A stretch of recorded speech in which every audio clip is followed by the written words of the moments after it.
Magandang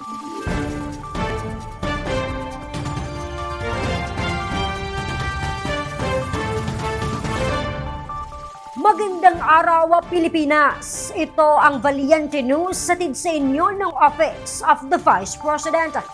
Pinagkalooban ng karagdagang puhunan ng tanggapan sa ilalim ng Magnegosyo Today program ang ilang MSME mula sa Eastern Visayas at Davao Region.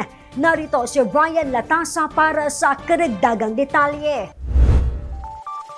Patuloy ang pag-arangkada ng Magnegosyo Today program ng tanggapan ng pangalawang Pangulo na isa sa mga flagship program ni Vice President Inday Sara Duterte.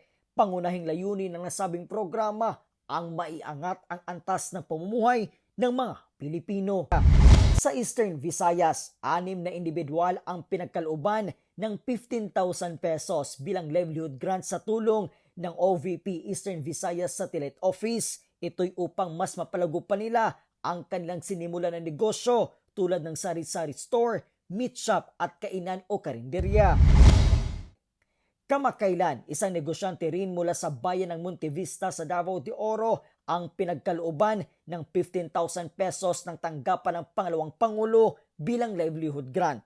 Homemade na suka na walang halong preservatives at gawa sa purong niyog at pampalasa ang kanyang ipinagmamalaking produkto. Simula nang matanggap ang karagdagang puhunan mula sa OVP, aabot na sa mahigit 25 kagalon na suka ang kanyang nabebenta kada buwan mula sa 4 na galon lamang noon.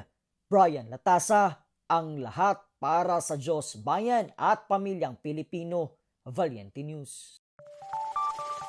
Abangan ang iba pang mga balita dito lamang sa Valiente News. Ako si Claudette Loreto para sa makabuluhan, naninindigan at matapang na mga ulat at impormasyon. Maraming salamat!